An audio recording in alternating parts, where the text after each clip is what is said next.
Здравствуйте! Сегодня я хотел бы поделиться с вами рассказом о одном замечательном российском персонаже. Кто он? Станиславский, конечно. Я решил рассказать о Станиславском, потому что он один из самых важных фигур русского театра. На самом деле, он прекурсор модерного театра. Я узнал о нем, когда я посмотрел документальный фильм о системе Станиславского.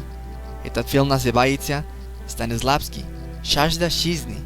И рассказать немного, а какую роль система, созданной Станиславским, сыграл в мире театра.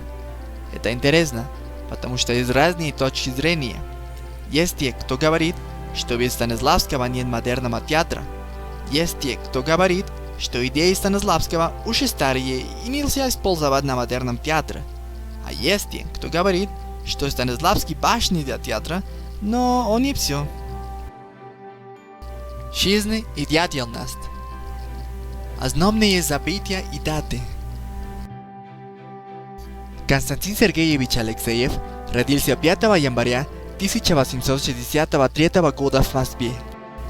В такой императорской Москве, после времени Наполеона и раньше революции 1817 года. Его отец, Сергей Владимирович Алексеев, был фабрикантом и антрепренером, а его мать, Елизавета Васильевна Алексеева, была дочерью французской театральной актрисы Марии Варлей. У него были 9 братьев и сестер, но только 3 стали известными. Старший брат Владимир Сергеевич Алексеев, режиссер музыкального театра, либретист, переводчик, театральный педагог, известный артист РСФСР. Младшая сестра Зинаида Сергеевна Соколова, актриса, театральный режиссер, театральный педагог, известная артистка РСФСР. Младшая сестра Анна Сергеевна Лева-Штекер, актриса. В 1878 году Станиславский поступил в Лазаревском институте восточных языков учиться на 3 года. Закончив Лазаревский институт, он начал работать директором на отцовской фабрике, но мысли о театре не оставил. Он занимался пластикой и вокалом с лучшими педагогами и учился на примерах актеров малого театра. В 1886 году был избран членом Московского отделения Русского музыкального общества. В 1888 году вместе с певцем и педагогом Федором Комиссаржевским и художником Федором Салуговым организовал Московское общество искусства и литературы, вложив в него личные финансовые ресурсы и разработал устав его лично. В это время, чтобы скрыть свою настоящую фамилию, взяли сценический псевдоним Станиславский, и вот так, как Станиславский родился. Первый спектакль состоялся 8 декабря 1888 года, и за 10 лет работы на сцене молодой Станиславский стал известным актером. Его исполнение ряда ролей сравнивалось с лучшими работами профессионалов императорской сцены. В январе 1891 года официально взял на себя в обществе искусства и литературы руководство режиссерской частью. Использовал аутентичные, старинные или экзотические предметы. Экспериментировал со светом, звуком, ритмом, а еще продолжал ставить перед собой все новые и новые задачи в актерской профессии. В 1897 году театральный режиссер Демирович Данченко пригласил Станиславского встретиться и дискутировать ряд вопросов о статусе театра. Это когда были сформулированы задачи нового театрального дела и программу по их реализации. Дебютировал новый театр спектаклем «Царь Федор Иоаннович», но настоящим событием мирового сценического искусства стала «Чайка» Чехова, представлена публике в 1898 году. Потом силуэт чайки стал символом театра и остается им по сей день. Это еще когда он начал создавать систему, которая могла бы дать артисту возможность публичного творчества по законам искусства переживания во всякую минуту времени на сцене. Возможность, которая открывается гением в минуты быстрого вдохновения. А что такое искусство переживания? Это техника, когда актер каждый раз испытывает настоящие чувства, находит внутреннюю мотивацию и объяснение действий своего персонажа и переживает их здесь и сейчас. В 1919 году при МХАТе открылась первая студия МХТ, где Станиславский преподавал студентам актерское мастерство. Публичная демонстрация ее спектаклей состоялась в 1913 году. В 1918 году он создал оперную студию при Большом театре и осенью этого года поставил трехминутный шуточный фильм, который не выходил в прокат и не имеет названия, а можно найти его в сети как «Рыбка».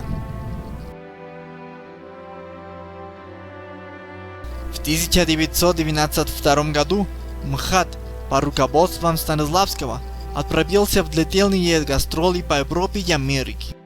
Деятельность Константина Станиславского в 1920-х и 30-х годах определялась прежде всего его желанием отстоять традиционные художественные ценности русского искусства сцены.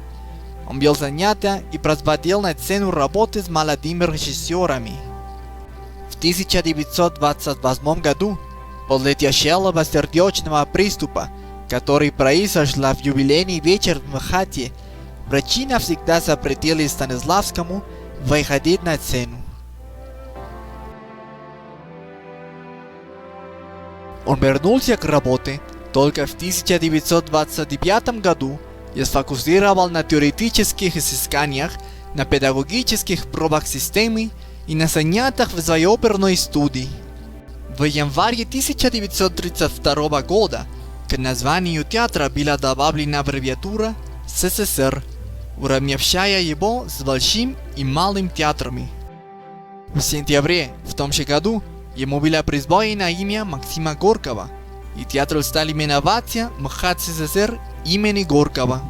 В 1933 году он был награжден орденом Трудового Красного Знамени и в 1937 году орденом Ленина. Вслед за книгой «Моя жизнь в искусстве» и продолжение разработки системы, Станиславский успел написать первый том работы актера над собой, который был издан посмертно в 1938 году. Увлечение. Самое любимое увлечение Станиславского было театром. Да, это интересно, потому что никто из его родственников, кроме бабушки по матери, не имел отношения к театру.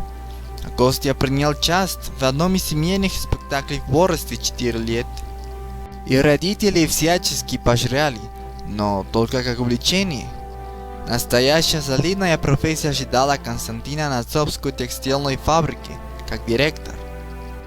Но в конце его увлечение театра стал его жизнью. Вклад в культуру.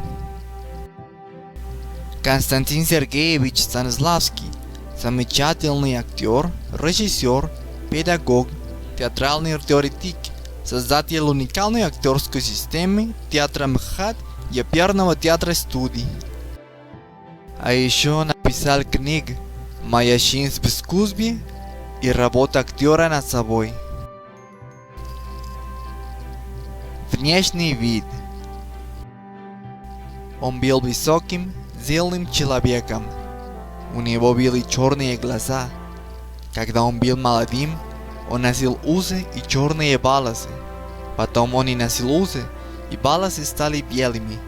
Но он всегда, когда он не был на сцене, конечно, носил костюм и обычно шляпу.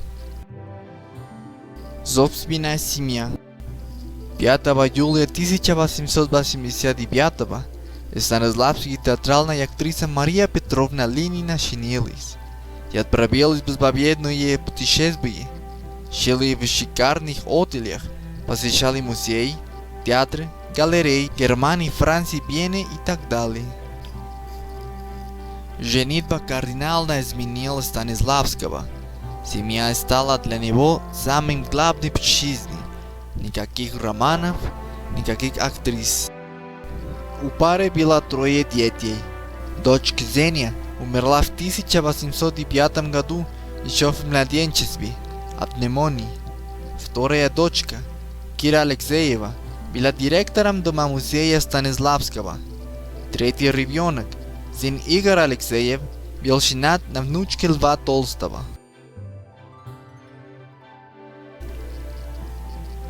Болезни и смерть. Станиславский умер 7 августа 1938 года, на 76 году жизни в Москве. Вскрытие показало гипертрофию сердца, эмфисему легких и аневризмы. Он был похоронен 9 августа на Новодевичьем кладбище. Цитаты. У Станиславского есть много цитаты. Конечно же, много их от театра. Вот некоторые самых известных. Не верю. Любите искусство в себе, а не себя в искусстве. Для детей нужно писать так же, как для взрослых, только еще лучше. Воля бессильна, пока она не вдохновится желанием. Каждый день, в который вы не пополнили своего образования, хотя бы маленьким, но новым для вас куском знания, считайте бесплодно и невозвратно для себя погибшим. Я хочу закончился с еще одной другой цитатой. Станиславский сказал: «Создайте свой собственный метод.